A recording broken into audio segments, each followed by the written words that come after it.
तो देख सकते हो दोस्तों, ये शिवलिंग है। इसका आपको पता है सनातन धर्म के बहुत से चमत्कार भी होते हैं और जो आज भी होते हैं, जिसका जीवंत उदाहरण है कैलाश पर्वत। आप में से बहुत ही कम लोग जानते होंगे कि कैलाश पर्वत एक ऐसा पर्वत है जिसके ऊपर अभी तक कोई नहीं चढ़ पाया सिवाय एक व्यक्ति के। वही व्यक्ति चढ़ पाया है।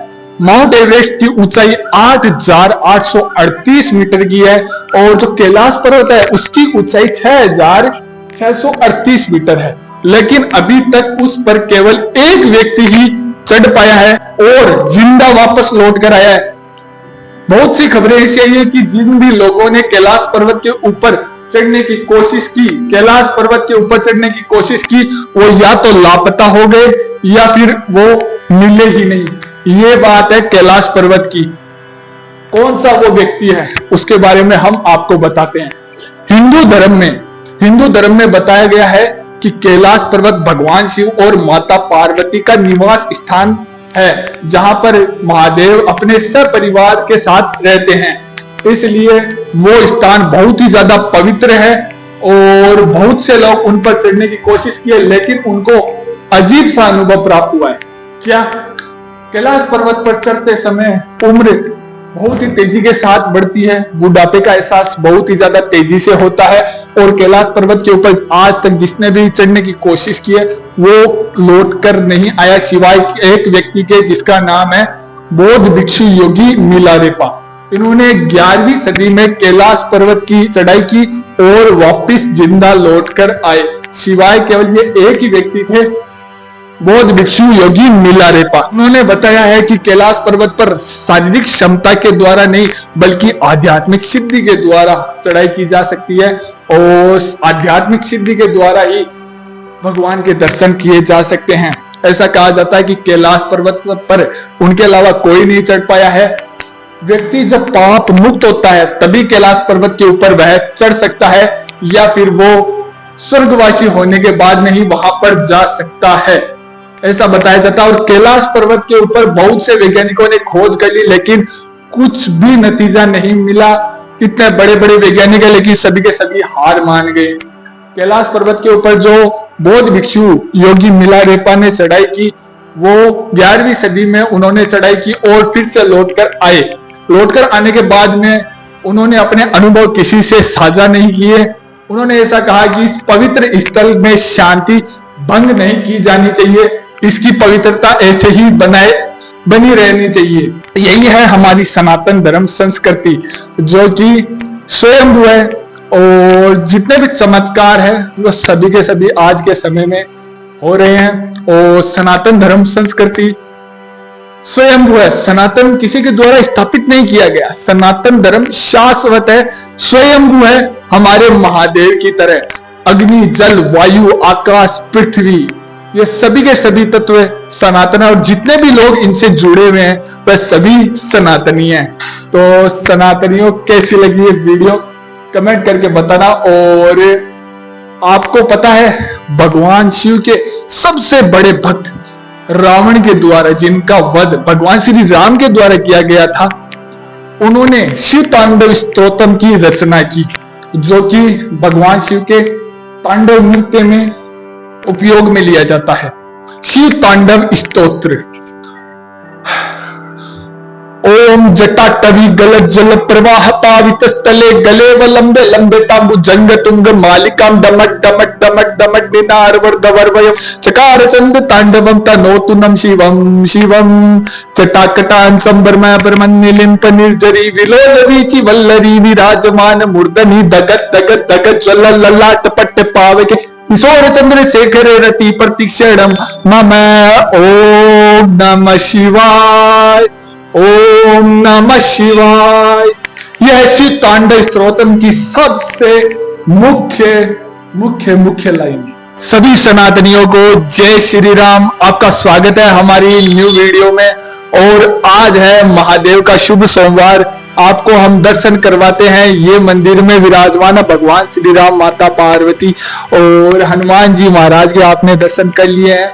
तो आप सभी को पता होगा कि सोमवार के दिन महादेव की पूजा अर्चना बहुत ही अधिक की जाती है और बहुत से महादेव के भक्त इस दिन मंदिर में आके शिवलिंग के ऊपर जल अर्पित करते हैं। ये आपको दर्शन करवाते हैं शिवलिंग के।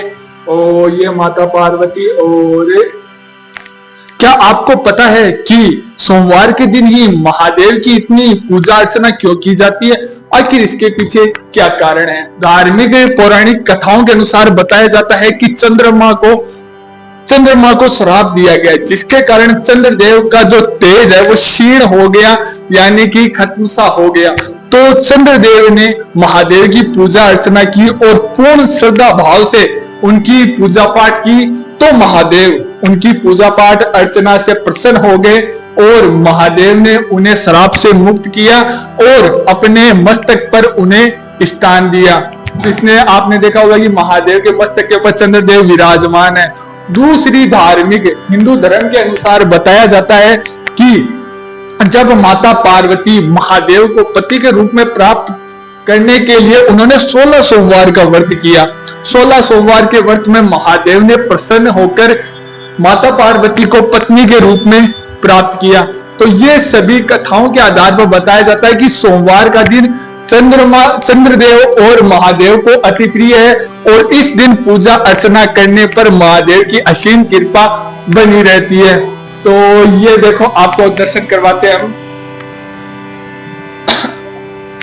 अभी हम उपस्थित है एक मंदिर में, जो कि है महादेव और हनुमान जी का मंदिर है। और आप सभी को पता होगा मंदिर में एंट्री करने के बाद में एक अलग सी भावना फील होती है, क्योंकि मंदिर में पवित्रता हमें नजर आती है। शिव महापुराण में ऐसा बताया गया है कि महादेव की अधिक कृपा प्राप्त करने के लिए हमें शिवलिंग के ऊपर जल अर्पित करने की भी एक विधि है। उस विधि के आधार पर ही हमें शिवलिंग के ऊपर जल अर्पित करना चाहिए। तो अब हम आपको बताते हैं कि कैसे शिवलिंग के ऊपर जल अर्पित करना चाहिए। तो अभी दिखाता हूं मैं आपको कि दाहिने भाग में गणेश जी विराजमान है और इनके बाएं भाग में कार्तिकेय और बीच में जो रेखा है वो अशोक सुंदरी और जिस पर शिवलिंग स्थापित है वो माता पार्वती के हाथ माने जाते हैं और बाद में शिवलिंग।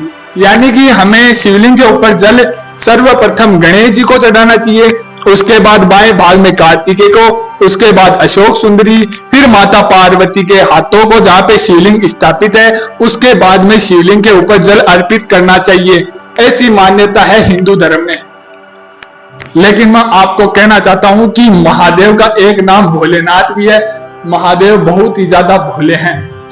ऐसा कहा जाता है भगवान ये नहीं देखते कि उनके भक्त के द्वारा उन्हें क्या अर्पित किया गया है। भगवान ये भी नहीं देखते कि हमारा भक्त पूरी पूजा पाठ पूरी विधि के आधार पर कर रहा है या नहीं। भगवान केवल इतना देखते हैं कि क्या मेरे भक्त ने श्रद्धा भाव के साथ में हमारी पूजा अर्चना की अथवा नहीं।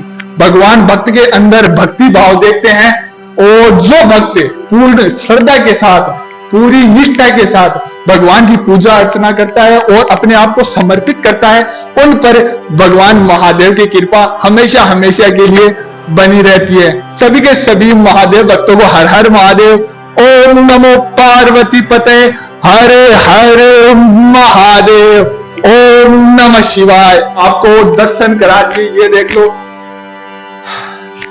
ये है हमारे महादेव विराजमान है। और इस मंदिर में आपको हम दिखाते हैं एक हनुमान जी की मूर्ति स्थापित है और ये मंदिर भी काफी पुराना है। आपको और दिखाते हैं, देखो कुछ ऐसा ये मंदिर है।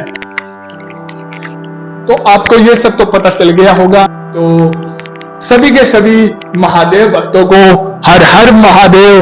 ओम नमो पार्वती पते, हर हर महादेव, हर हर महादेव। जय श्री राम।